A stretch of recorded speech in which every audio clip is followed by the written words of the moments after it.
Okay. Hello, everyone. Good morning, good afternoon, and good evening. I welcome you all for this webinar session on Composable Architectures. We have Rob here, who is the Technology Director and Sitecore MVP at IO Campus Den Bosch, to take us through this exciting session. On behalf of SUG Chennai, I welcome and thank Rob for spending his time on this webinar session. Without further ado, Rob, the stage is all yours. Thank you, and thanks for having me. Well, how do you create a robust and scalable architecture in the current fragmented application landscape of distributed and cloud-native software, even mixing in PaaS and SaaS components? That's a question that has become very relevant to us, for our Sitecore community, with the recent introduction of the popular Action Cloud CMS, but also its entire composable DXP.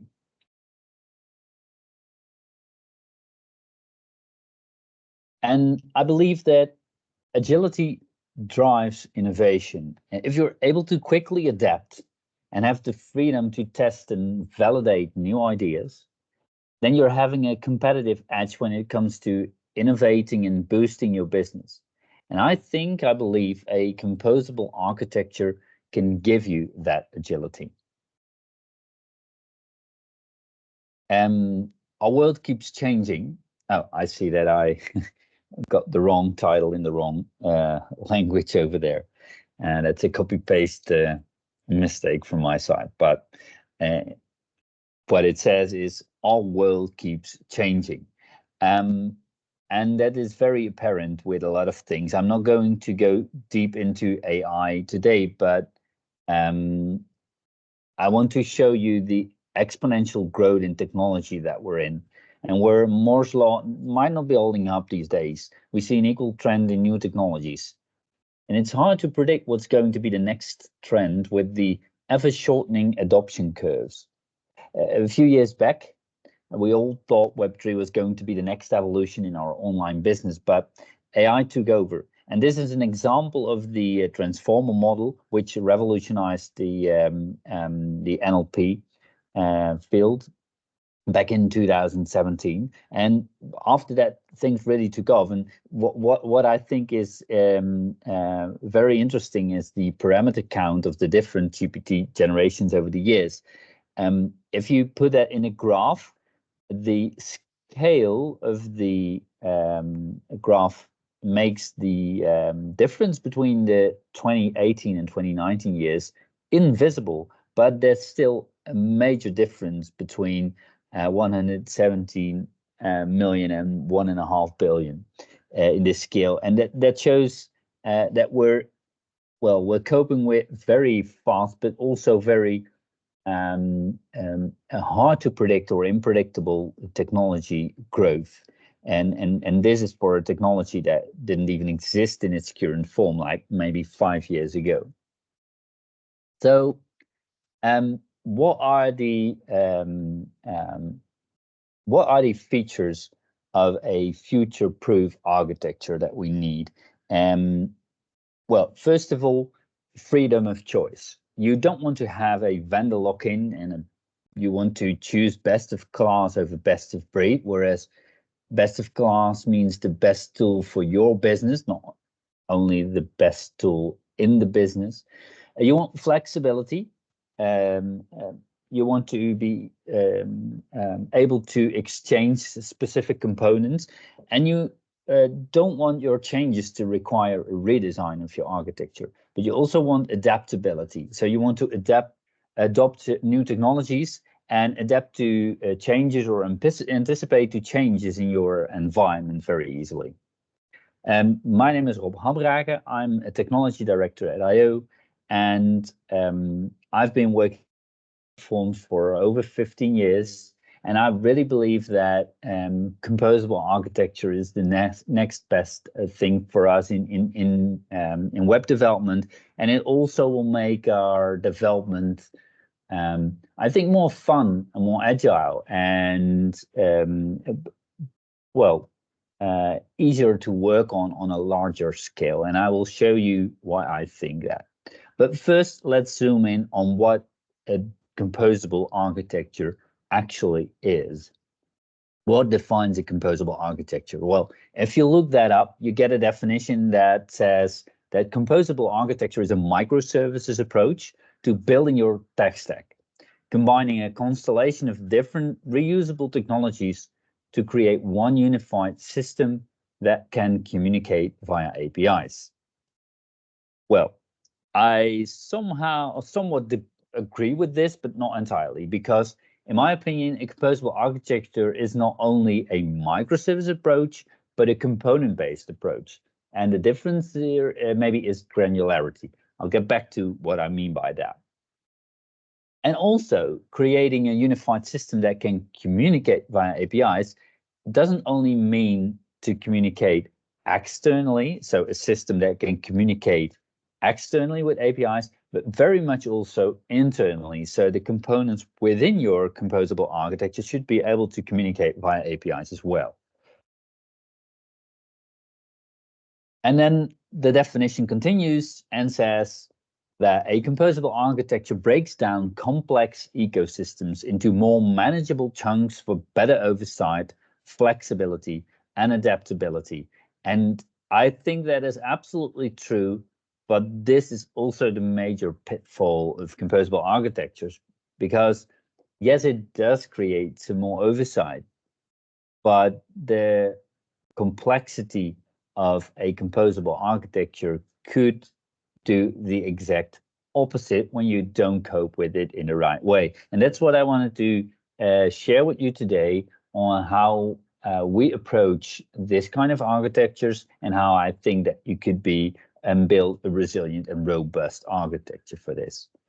One thing that I should note that decomposable architecture of TCA is also a term used in another context, and that is for as a library for building apps on the Apple platform. So that's not what we're talking about today. We're talking about the principle of composability in an architecture, which means that well, let's see what it means to us. The composable principle is that you can build a landscape out of building blocks. Those building blocks are also sometimes called PBCs, and PBC stands for Packed Business Capability. That's also a term used in e-commerce a lot nowadays. PBCs are actually components that can be combined to create a larger application landscape. The principle is that integration is key, so everything needs to be API first, and some components even could be API only. And a strong separation of concern is very important because every component should only have one single task in the whole ecosystem, which also means that you avoid overlapping functionality. What we've seen is in the past few years is that, for example, low-code and no-code platforms started to also offer web forms and building sites, whereas web content management systems started to introduce things like, well, we all know the DXP of Sitecore, things like profiling, customer profiles and stuff. And you've seen all the different tools blend in over each other and making it so that our customers, or we as a user of Sitecore, for example, often had duplicate capabilities in our landscape, which is inefficient, but also make things unnecessarily complex. So another principle is you want to have a decoupled front end, so you want to work headless. And this isolation also improves maintainability between the head, but also between the components itself.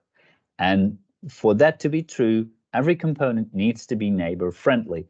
And you might recognize this hexagon diagram as one used by Sitecore, but it's also used in a broader sense, also by Gartner, to illustrate the composable architecture. And there's two more things I want to point out that are very, I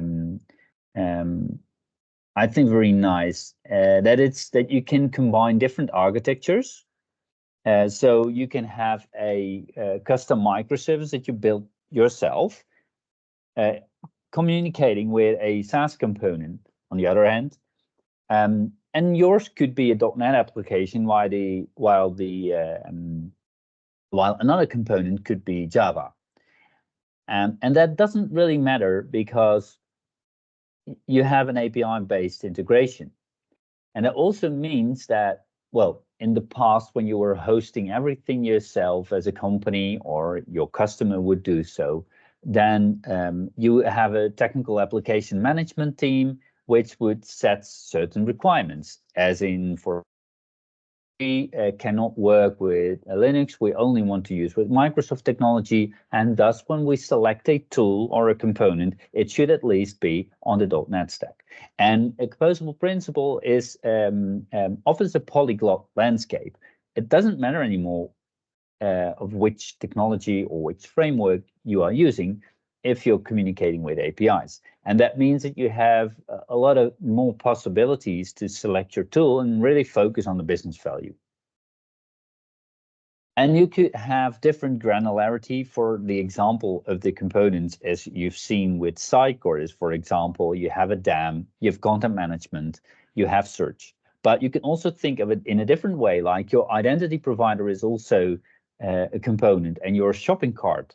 In e-commerce terms, we sometimes see that there's even components based on functionality that are seen as a component in the architecture. And why I think this is important is that it really influences how you build your application on top of this. I'm going into details in the next section on this, but the way we implement Sitecore, a fully composable architecture, really is different than what we're used to. But first, let's zoom in a bit on those components or packed business capabilities and compare them with microservices. As I said, I think that a composable architecture is a bit broader than only focusing on microservices. A PBC is a building block, and it's a building block for an application as seen from a business team's needs. So you could say, I need a DAM, so that's one of my components. A microservice, on the other hand, is an architecture that's used by developers, and it's an independent, lightweight part of your application. It's much more granular, and I think that they also have a lot in common. They are both built of autonomous components, need an API-based integration, and you have decentralized governance, meaning every component is managed by potentially someone else. So for a PBC, that would be a different team, like Sitecore maintains XM Cloud for you, while you maintain your front-end implementation. But for a microservices, it could be that different developers or different development teams within your organization manage different microservices. And I sometimes compare them with atoms and molecules, as in that an atom is a microservice, but can be an element on itself as well, like helium. But you also have packed business capabilities, which often is actually a collection of multiple microservices, making up an element in your architecture. And in this case, water is an example of that, H2O. So then we also have the MACH principle, which is an acronym standing for Microservices, API First, Cloud Native, and Headless, which is, well, the entire Sitecore stack is MACH, or the new Composable DXP is at least. And that helps us in being more flexible, creating faster speed to market and scalability, but also being more cost efficient, also because of the avoidance of overlap, for example. And here you can see that MACH is more focusing on the technical application architecture, which is relevant to us, but it's using the same underlying principles as composability. Whereas composability is more based on a, well, functional or business perspective. So let's dive into the development approach that is actually different and what I'm leading up to here. So if you look at the past and how we've developed our Sitecore implementations, that was a more typical monolithic approach, where we layered actually functionality on top, mostly on top of the CMS, and our integrations were really tied into the Sitecore um, um, deployment.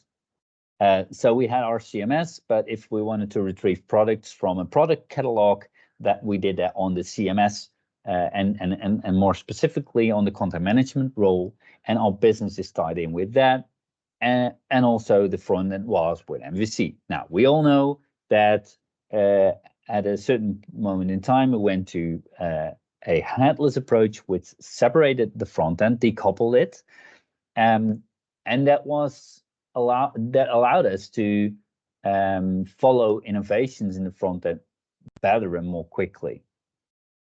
But as you can see, the rest of the DXP is still monolithic.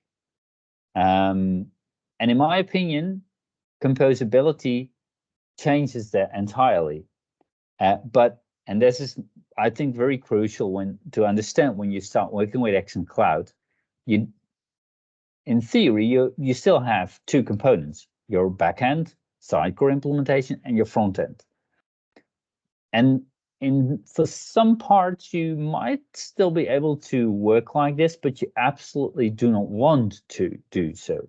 So when you go composable and use X and Cloud, then you also want to start removing those business logic elements from your CMS and push functionality towards the head.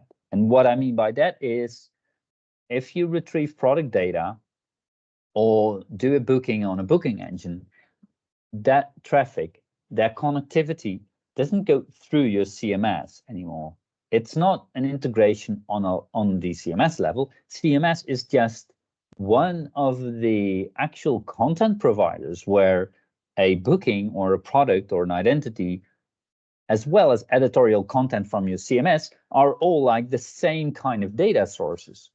And now we have a booking engine. We create a booking handler as a microservice, and from our front end perspective, we do API calls to the booking handler, and we retrieve the data from our CMS to render the page. And that's a major shift in how we approach our development. I have even more specific example of this later on. And search, for example, is directly tied to the front end. In this case, that would be Sitecore search, which you just place it on your front end and it starts crawling and delivering functionality. And the implementation of that is also a different governance than your own CMS implementation. You simply only just do the styling and manage the configuration, and that's all you do. So the landscape really changes. But that also means that you might get, well, a flood of different components, and the complexity of the composable landscape can go quite far. And that's what I meant by, does it create more oversight? Yes, but you have to very carefully assess what components you actually need and what granularity works for you.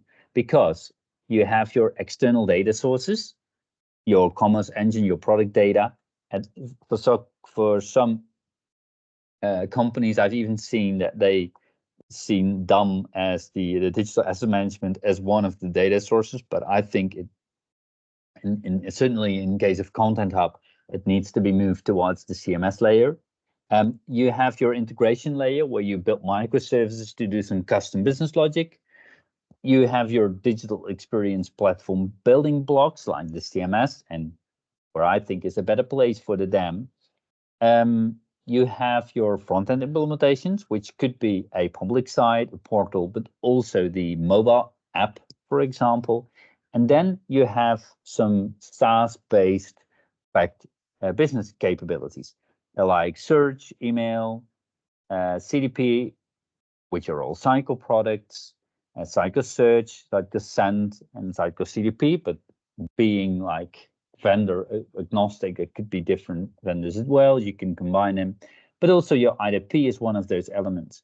And the point that I want to make is that however you split it, you are splitting your architecture in multiple building blocks, which might make it easier to maintain. You actually will not lose the complexity of all those different influences that you had in your monolithic landscape. It only transfers to another abstraction level. So what are the challenges of a composable architecture in that sense? Well, we have a few. And if you start building a new composable implementation, composable architecture, there's some design considerations you have to you have to take into consideration, actually, some design features. The first one is that you really want to determine all the contracts and API traffic that is needed, and you want to actually design and know what API capabilities each of the off-the-shelf components have. Like, for example, XM Cloud has a CDN with a graph endpoint, but also has an authoring API, and you should know what it's capable of doing and what the data types are. But you might also have other elements. You will create your own microservices, which will also communicate based on API, and you need to design that. You need to design for statelessness. So every element in your landscape has to be stateless. And you probably want to utilize either a pub-sub pattern, so publication subscription pattern, or do event sourcing to tie all those blocks together. You need to be very aware of and design the governance and know what level of control you have over each component. And you also need to take into consideration that you will have some latency because well, if you build a monolith and you communicate between two components, it's going to be very fast. If you have API-based communication, you will have, well, for starters, your requests will go over the open internet probably, and second of all, it might be another technology, another component, and maybe that component is currently being maybe upgraded, might be overflowed by other components. So there's another level of latency in your complete application architecture. But there's some things I want to point out more specifically that need attention when designing a composable architecture. The first one is authentication or end authorization. With a monolithic application, the moment you recognize the user, you can freely communicate with all of your elements, all of your projects within your application. And that's no longer the case because the infrastructure is not isolated or restricted. You're communicating with SaaS elements and distributed components. So your user is only going to log onto the head, and his or her login is not valid for other components. So you can't just do a request from the head to a custom microservice you've built and request some data. You need to treat all that traffic as being public, and you need to secure all of your endpoints. And that means that a composable architecture really requires a centralized identity access management or IDP. So whenever you have a call from your head to your microservices, you need to validate a token of the login to against your IDP. And I think this is one of the examples that, however, you build the same logic and do it in a more isolated way of setting up more manageable and smaller parts like microservices, the complexity also increases because you need to manage these kind of processes as well. Another topic is volatility. This is an example of an application that you have and you build, and you have version numbers, and you go from 1.12 to 1.13, and in between those releases, you know that your production environment is going to be stable because, well, you're not deploying to it, and you might be using like NuGet packages and npm packages in your front end. You might be using Sitecore, but it's all combined into one application, and then as a state deployed to production at 1.12 or 1.13 version, and it will not change unless you deploy. Well, that is actually no longer the case in a composable architecture.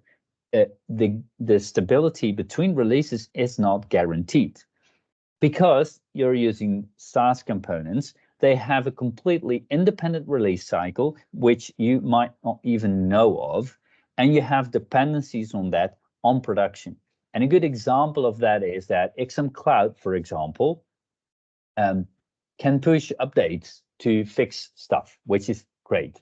But it also means that with every deployment, there could be some changes in there, and they might not be breaking per se, but they might influence the behavior and how you implemented that. So what you need to account for when you're building or designing a composable architecture is monitoring and things like continuous front-end testing or dashboards to monitor your most important processes or flows on your website or web platform.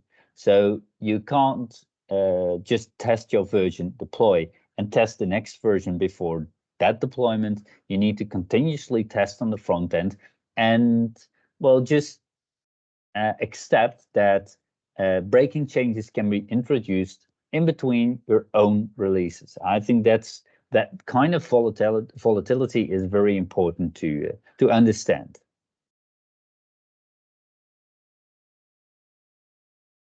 And the last topic I want to point out is traceability, because using a multitude of components is going to make traceability a bit harder. It's when something goes wrong, you don't know where it went wrong, which component it was, and every component has its own type of logging and error messages. Like if you're using XM Cloud and with maybe search and your own microservice, then you might be logging to, well, or monitoring with application insights, but your application insights on Azure is not seeing everything that happens in XM Cloud, so you need to log in there. And if you have, for example, a technical application management team, they need to know all of the tools and have multiple logins. So to cope with that, you actually need a way to follow requests and data flows through your composable architecture to identify issues, but also potential performance bottlenecks. And that is a principle that is called distributed tracing, and you really might want to look into when you're going to set up more, well, for a basic Sitecore XM Cloud implementation with only static content pages or personalized content pages for that matter, then it won't be really necessary. But when you're going to interact with other components and transfer data in between those, then that's certainly something you want to look into. You also want to have centralized log in a combined view. So you want to make sure that all of your components are able to push their logging to one application. There's multiple solutions for that. One, for example, is Sumo, but you have more in the market, and you can do that to collect logging from the different elements and make it more manageable to see what's going on actually. And the last one is also very important. You need to allow for component outage and delivery failure. Simply put, not everything is going to be not everything is going to succeed. So if you deliver a message, you should have things like a dead letter queue, or you should have processes that cope with, like missing data when you publish an event and your target system is currently, I don't know, rebooting or upgrading, it's not going to maybe work. And if you're using webhooks to communicate, they might not get through. So you need a queue to keep messages in between the components and wait for the other systems to come up. That's also one thing you want to do. Oh, and one more, and that's version dependency, which is kind of a no-brainer, but you don't want to have strong version dependencies. And you want to be able to actually push, but also roll back components in a landscape. So every component should kind of work with every other version of every other components. So you need backwards compatibility, you need API versioning, but you also want to have what they call a deprecation strategy. So you want to look forward into new releases and then push kind of dependencies onto the other system and say, okay, I'm going to deprecate this element at this point in time. And these versions are allowed to work with these other versions. And an example is that you want to be able to do individual deployments to limit risk and impact, but also increase your maintainability and agility. But you don't want to necessarily have your headless front end work with an exact version of XM Cloud. It needs to work with the previous version as well. So make sure to include that as well in your design. So I have a real-world Sitecore-based composable use case, which is a headless commons website with external data sources for product, with a limited number of products in my case, because normally, as I said, integration are pushed towards the head. So in most cases, I don't want to have my my product in the CMS. But in this case, I want that because I only have a limited amount of products. And I want a unique URL that's in the CMS and also has its own page that I can manage through Sitecore pages. And I'm using Sitecore XM Cloud as the SaaS content management system for editorial content, but I also have this third-party product API. The thing is, it doesn't offer a search capability. Now there's so I can retrieve products, but I can't do queries on it. So I have to find a way to do that myself. One solution might be using Sitecore Discover for that, but in this case, the scale for that is too small. It doesn't justify the product. So what you see is when you build this kind of integrations, I'm going to show you in a minute, you can use Sitecore Connect, Sitecore Discover, Sitecore Search, and XM Cloud. But if you only have a few products, and if you don't have Connect or can't justify for it, you also want to have an architecture that is composable in itself.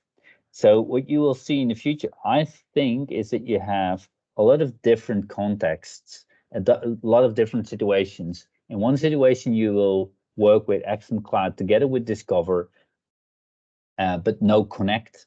And in another situation, you have, like, for example, Sitecore Send with Sitecore XM Cloud and Sitecore Connect to do some stuff. So you need to have an approach that works for all of those combinations.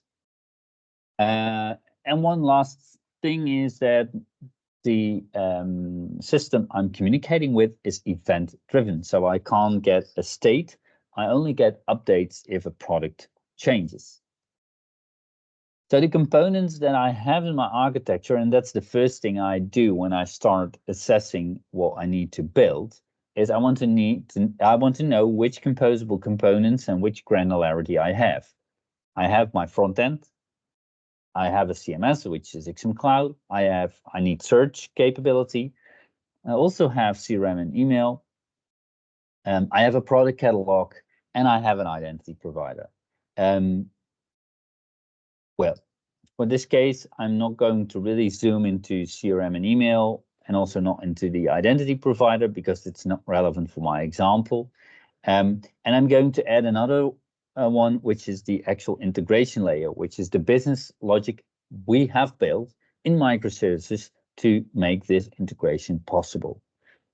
And what you see is that you have varying architectures. We have an EDS, an external data source. That's the product catalog. You have a SaaS CMS. Search can be seen as a packed business capability. On front end is headless, and the integration layer are microservices. That's all different architectures in itself. But you also have split governance. On the right of the dotted line is all managed by another party that's not managed by us. On the left side, that's what we do. On the left side, it's all state-based. On the right side, it's all event-driven. So this is a challenge that you often see in composable and more distributed architectures. So this is our landscape, and I'm going to show you a few components to illustrate how we have coped with that. On the right side, you see the XM Cloud CMS with its SQL database for content, with the Edge for publishing. And on the left bottom, we have the external data source from our customer, which has, in this case, a Kafka message broker that notifies us of changes, but also an API to get our products from, but only one product at a time in this case, so I can't do a search.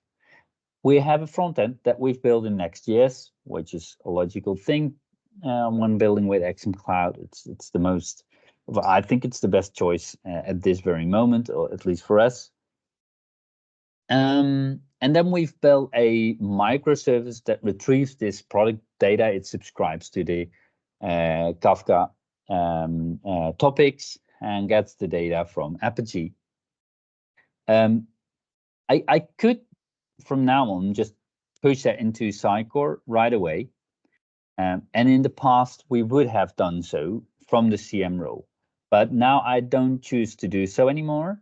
First of all, we don't want to deploy to XM Cloud at all, and certainly don't do some integrations like this. And secondly, I only want one dependency, one external dependency per microservice, because if I have two, if I would put it right into the CMS, I will lose my data if one of those dependencies has a failure. So I need to, and that's what I meant with, when you design such a system, you want to allow for other systems not being available. So I create my own queue and put what I've retrieved from my external dependency on a service bus. Then we are going to utilize the Sitecore authoring API. And this is one way to push. And as I said, you don't want to push all the content. You don't want to push all the external data in Sitecore. It's just for this case, this was the best solution.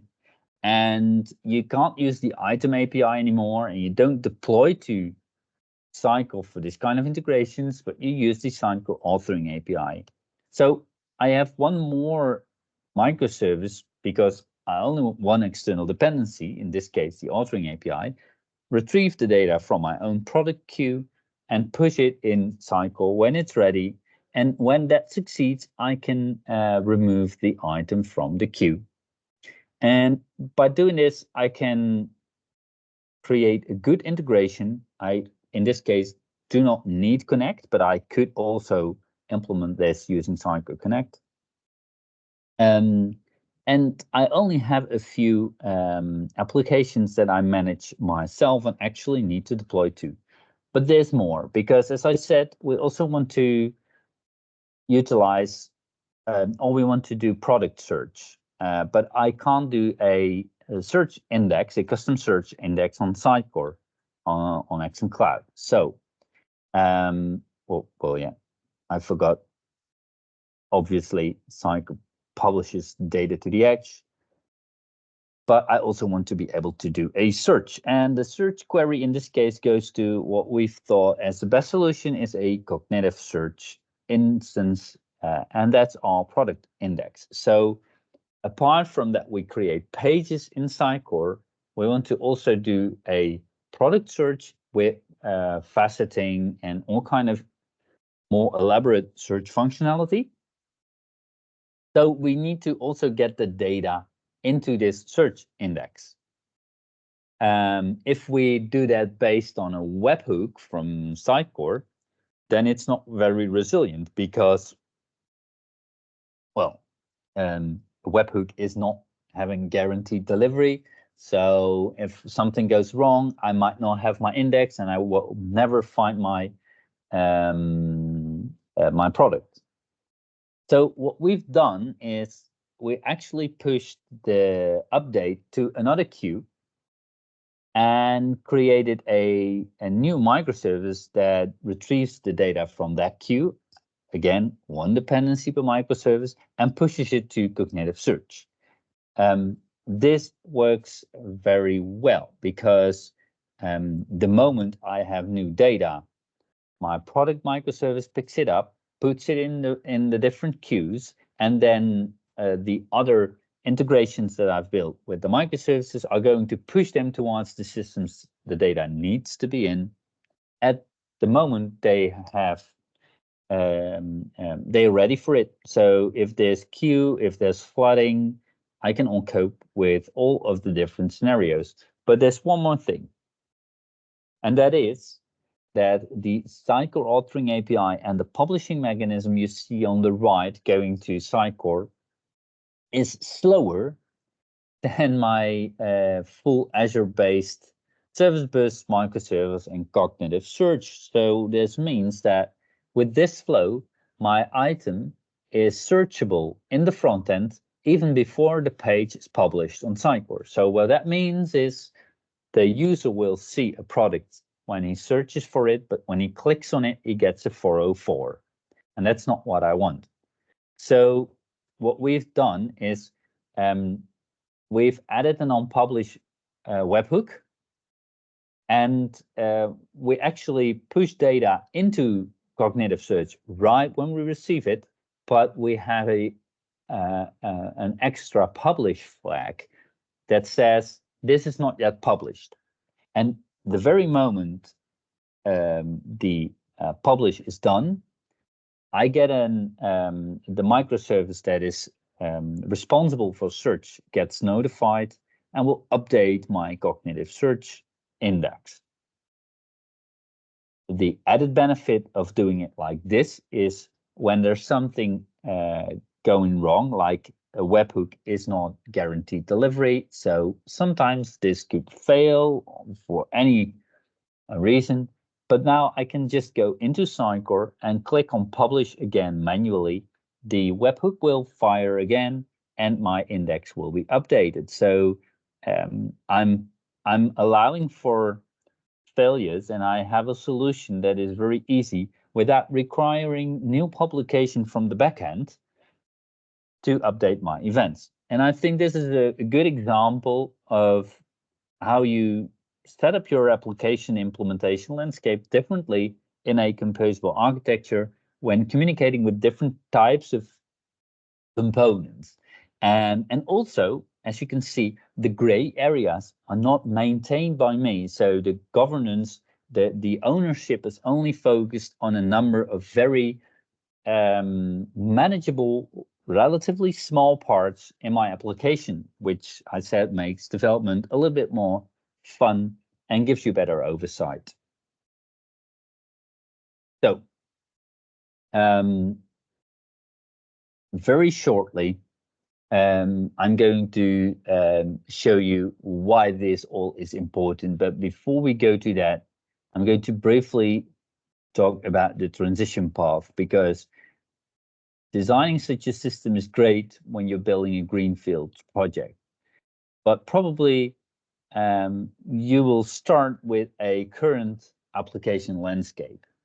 And then you want to take small steps and don't make large changes in your architecture because you don't want to have a full redesign of your application.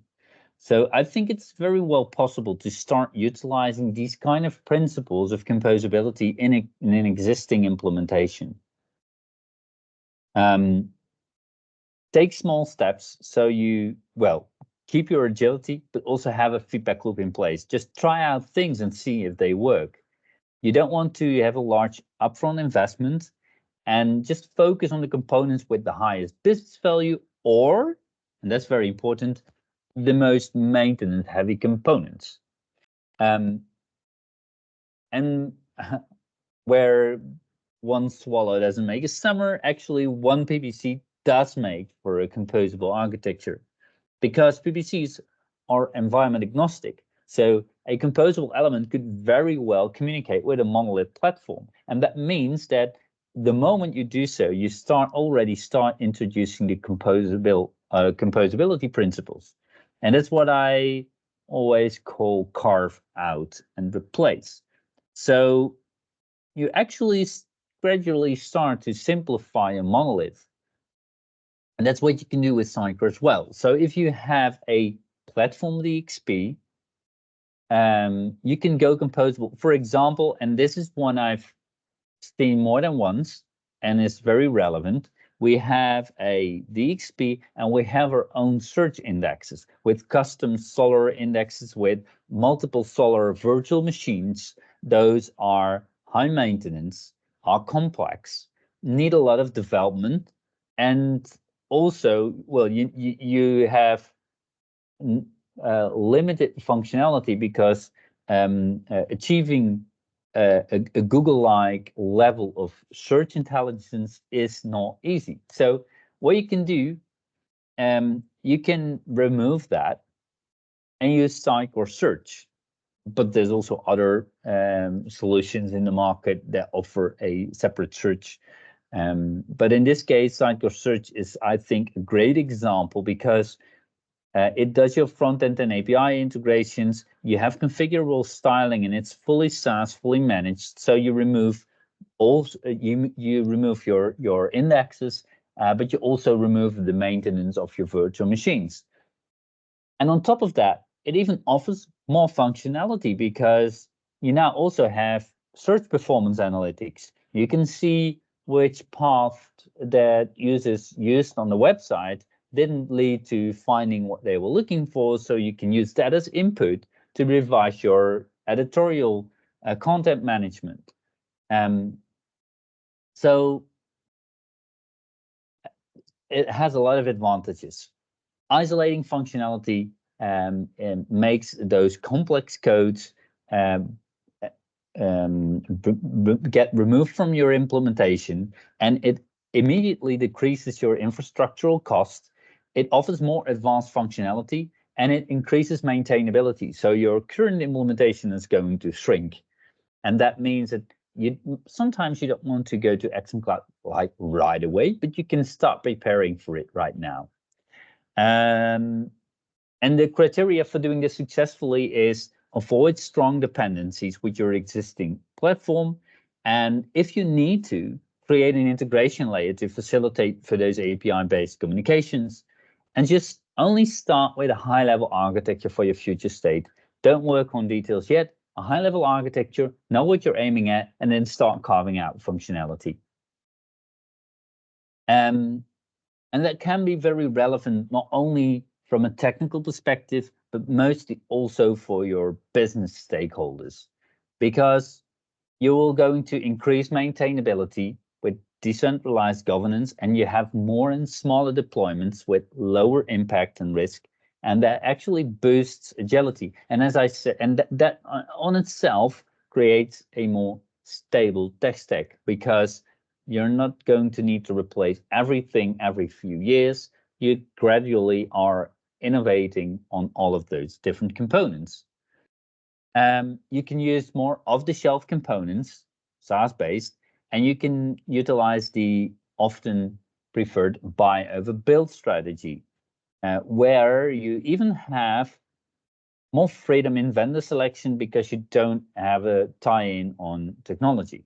And that means you can focus on the added value and only develop your custom integrations and implementations that you own yourself. And as you've seen in my example, and that boosts innovation. I think it makes it easier to follow market innovations, and it's going to facilitate experimentation because in the example of I gave of Sitecore Search, you can just leave your current architecture completely in place and just start experimenting with Sitecore Search. And if you think it works for you, then you can swap.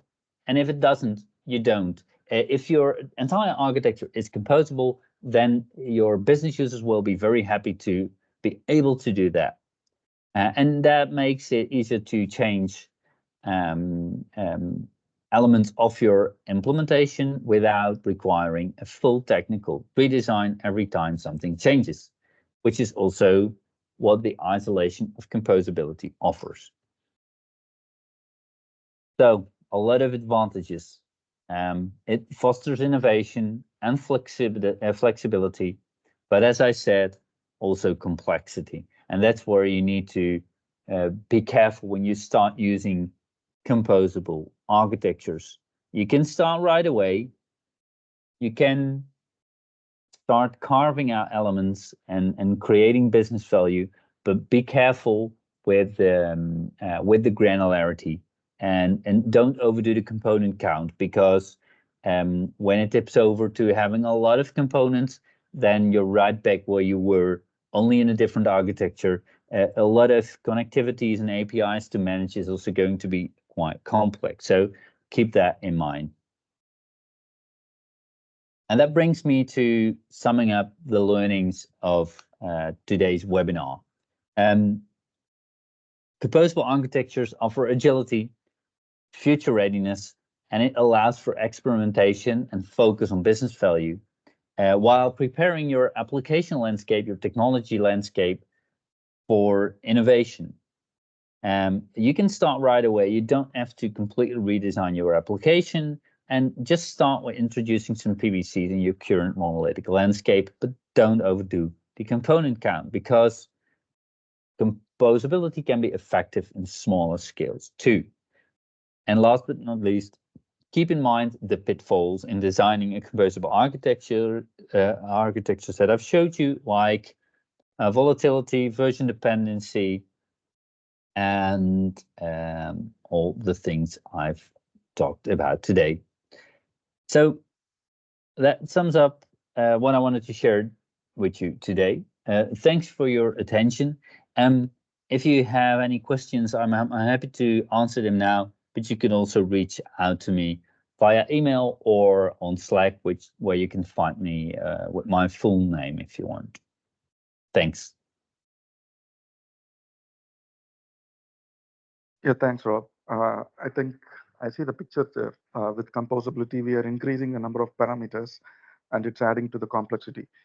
And I think that's one of the problems where even Sitecore products themselves are competing against each other in certain areas where the team is finding difficulty in choosing the right product for the right project.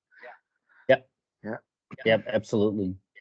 And the thing that helps best is getting to know the products really well.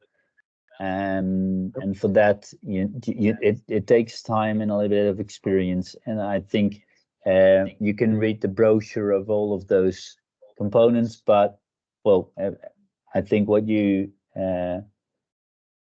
mentioned is, for example, certainly the case with overlapping,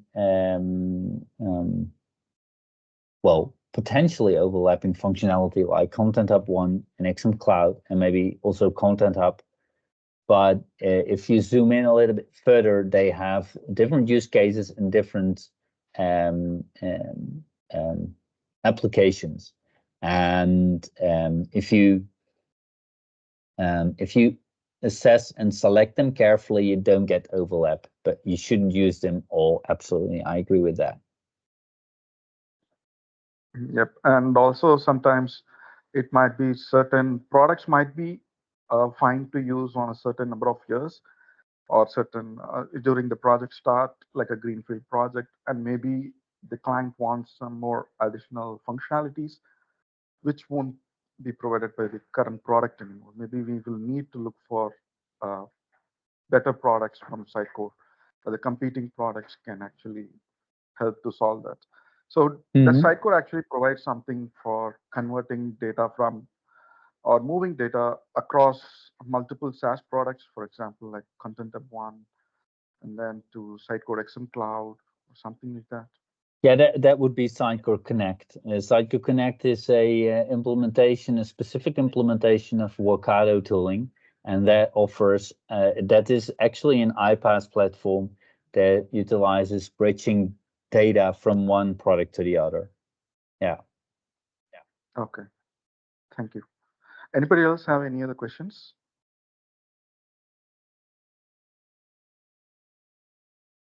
Okay, if we don't have any questions, thanks, Rob. Thanks for the wonderful session, and thanks for explaining about composable architectures um, with great detail. Uh, there are a lot of people, or let's say, there are a lot of sessions which actually just provide the positives, but you covered mostly on areas where the architects should be really looking out for. And thanks a lot. It was My very detailed. pleasure. Thank you a Have a lot nice and day. have a nice weekend.